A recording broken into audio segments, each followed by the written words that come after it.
Hello everyone, and welcome back to my channel, where everything you're about to hear and see has been done in one take. I'm your host, the One Take Man. It is said that you should never meet your heroes because you'll be disappointed to find out that they are just as flawed and human as you were, or as you are. However, notice that there is no such saying about meeting your demons. Ever wonder why? Well, I have two answers for that. One I'm content with and one I'm not. The one I'm not content with is the one that avoiding your demons is quite a bit harder. Which, yeah, it's not really an answer to that, is it? The more fulfilling answer, I think, is that it is important to be able to meet and confront your demons so that you can grow as a person, so that you understand that the limits you are now behind you. And I think at least 30, at least this is at least 30% of the reason why Halloween still has its appeal. Keep in mind that when it started as a winter harvest festival known as Samhain, where people would dress up in such a way as to scare creatures that would come, creatures that would be, creatures that would inhabit other worlds, who would come from on that night in particular, because on that night in particular, the veil between the living world and the and other worlds would be particularly permeable. So being able to confront that in that way really helped empower people, helped give people hope to survive in the next winter. And in that same spirit, I decided a few years ago that every October I'd go through a specific horror franchise. And this year it was the turn of Johnny the Homicidal Maniac, a 7-issue indie horror comic written and illustrated by John Vasquez. Yes, the exact same John Vasquez who later went on to make Invader Zim. I checked. The main characters are, well, there is really only one main character. There's really only one main character, namely the titular homicidal maniac, Johnny, who is an antisocial schizophrenic psychopath. He will maim and kill anyone who either annoys him or just happens to be in his way, which increasingly and one increasingly turns out to be also mean the other, because there are a lot of things that set him off, a lot of things that absolutely bother him to the point where he wants to, commit violent acts. And strangely enough, you ultimately, I think you ultimately understand where he's coming from. It's not just because of the mental illness. It's because he has certain standards that he also applies to himself. And when he sees that other people just go through their lives not caring about that, that's what sets him off. When the fact that he doesn't think about the fact that other people might have other standards they go through or they go by doesn't seem to register with him. But who cares? Other characters of note are Squee, the boy next door from Johnny, who lives with parents that are either abusive, neglectful, or both, to whom Johnny is pretty friendly. Also, even actually rescues him from a pedophile in the 4th issue. And Devi, a one-time love interest for Johnny. He actually invites her over to his home, which is pretty rare from him, and actually freaks him out that he likes her so much, and thinks that might mean that something else about him has to change in order to accommodate her. And he cannot live with that, and so he tries to kill her.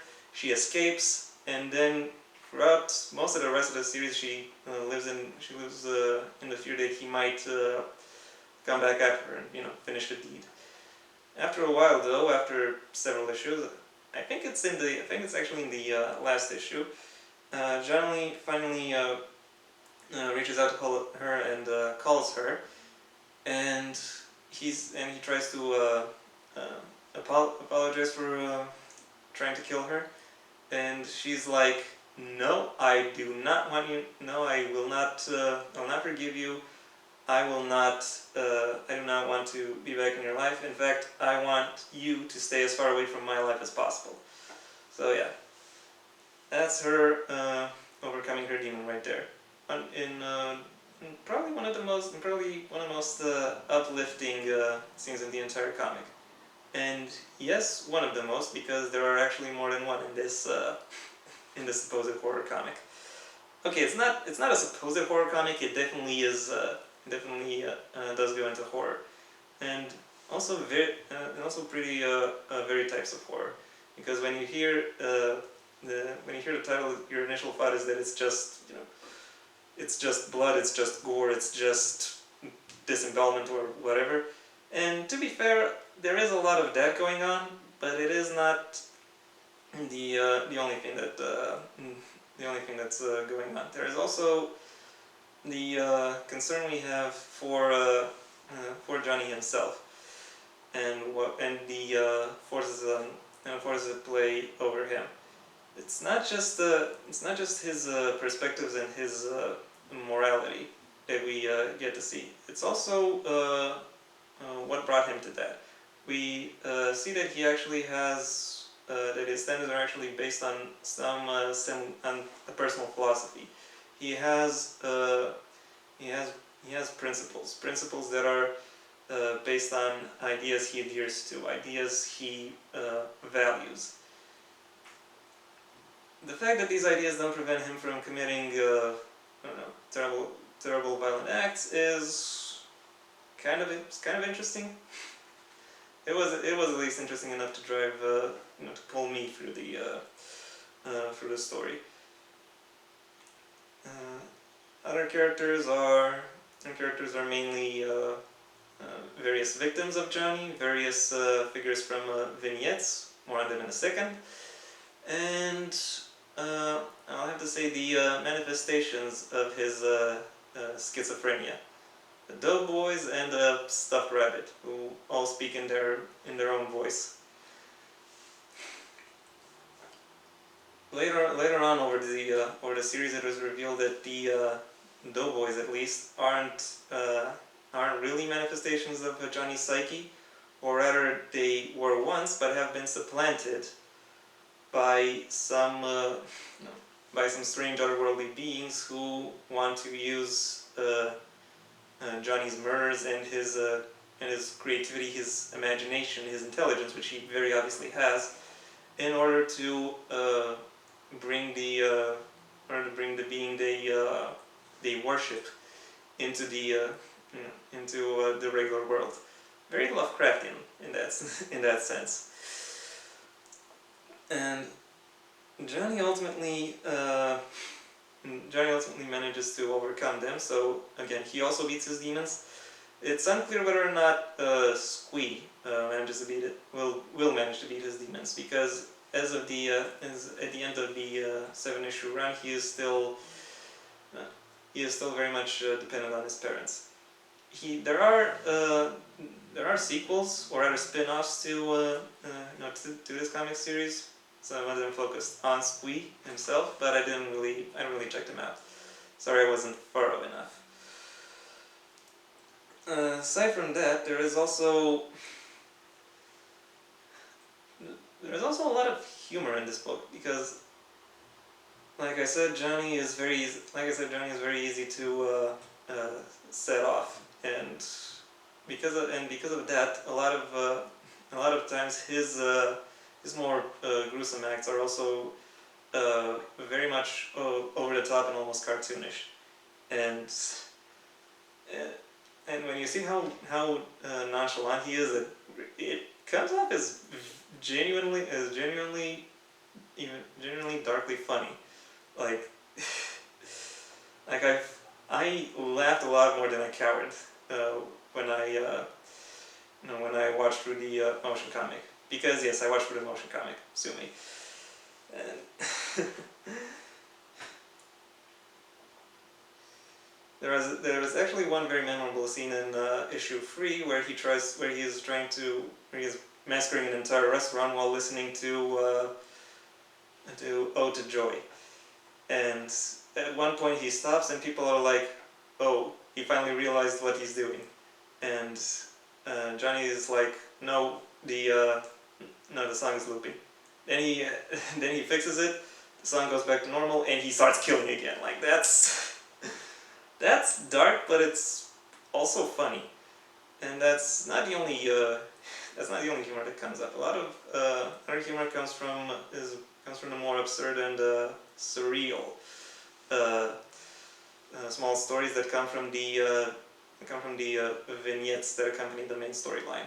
There are two categories of vignettes, like I think I said.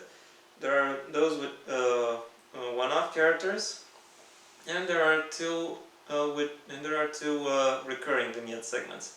One starring Wobbly-Headed Bob, whose connection to the rest of the happenings is unclear. Then again, a lot of this comic is pretty disjointed. Not gonna lie. And there is Happy Noodle Boy, an in-universe comic that is written and illustrated by Johnny himself. Whether or not he publishes it, I don't think is ever elaborated upon. And Happy Noodle Boy is very much just an angry little shitlord. An angry little shitlord who just does and says stuff that is outright nonsensical. And that's where a lot of the humor of the story comes from. Wobbly-Headed Bob is where a lot of the not gory dark humor comes from, because Wobbly-Headed Bob is the very embodiment of "I'm 14 and this is deep." Yeah, you could say that about a lot of things, but I think Wobbly-Headed Bob really holds the distinction of being chronologically the first. He is basically just basically has the same outlook on life as a depressed nihilistic teenager who constantly walks around life telling everyone how miserable existence is, how pointless life is, and how people who do not realize that must be stupid to not realize that. It's again funny in a very dark sort of way. So yeah, that's really what I can that's really a lot of what I can say about it. There's a lot of dark humor, but there is also a lot of humor that relies just on people being too stupid or too selfish to realize that they are being had for a joke. I'd say in particular when it comes to the depictions of heaven and hell that take place in this comic, it's actually very creative. One of the most creative afterlives I've seen done in fiction since Lex, another '90s classic. So yeah, with this shirt, the fact that I'm reviewing Homicidal Maniac, and I've mentioned Lex, this is perhaps the most '90s thing I can do in my general setup. Of particular note, I'd have to say that the way that what this comic does perfectly, or very well, is actually how it manages to look at the theme of isolation. More precisely, what causes it and how it affects people. There is Johnny, whose own illness makes him reclusive and makes him set himself apart from the world in a very disturbing manner. But then we find out in that same issue where we visit heaven and hell that it's not just his illness. There are supernatural forces at work here that make people that make certain people more prone to being targeted by various forces than others, and that is also pretty dark. But it is fitting with the theme that that Mr. Vasquez is building about how the world is generally uncaring. I think this is where Wobbly-Headed Bob comes into play, because he is the opposite in many ways, because he sees the fact that he tells people how miserable and pointless their lives are as him saving them, as him showing them the truth and helping them realize that they are that how screwed they actually are. When in fact most of the people there are actually just fine, living their lives as they see fit. It's kind of bizarre, kind of interesting. Kind of bizarre, kind of, let me rephrase that. It's kind of bizarre, but quite interesting in and of itself. I won't go too far into it, because if you haven't seen it for yourselves, I want you to see it for yourselves. Links in the description, and I'll link both the place where you can order the comic and both the place where you can view a motion comic, because I want you to get everything you can. Another thing I think works perfectly, or rather very well, is the fact that is the use of Dutch angles. I have to admit the art isn't exactly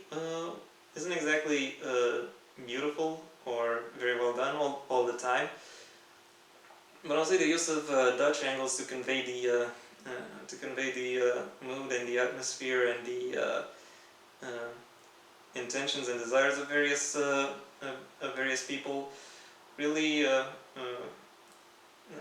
helps elevate the way the comic is presented. If I can use a movie analogy, the photography isn't always perfect, but the direction more than makes up for it. So yeah, that's pretty much that's all I gotta say. It's a pretty good horror comic, which manages to also be more than just a horror comic. It's more than just gore. It's more than just threats. It's more than just the unknowable. There's also a lot of heart into this. A lot of I'm not gonna say hope, but there are bright spots all around, and a lot of the bright spots in this case only make the darkness all the more apparent. But they do elevate this story from a pretty generic gore horror comic to a more advanced analogy on the human condition. If I were to rate it, I'd probably go. Yeah, I'm gonna go all the way and give it 5 stars. It's creepy when it has to be. It is funny in a whole lot of other places. It manages to enthrall and entice you, and it does so using very relatable, very interesting characters. So yeah, thank you for your attention. If you have anything you'd like to add to this conversation, the comment section is widely available. If you enjoyed this video, go ahead and give it a like. And if you want to see when my next video comes out, then go ahead and subscribe. Maybe also ring the bell or do whatever else YouTube will require of its users. Once again, a link to where you can find this comic, several to where you can find this comic will be in the description, along with my own social media. And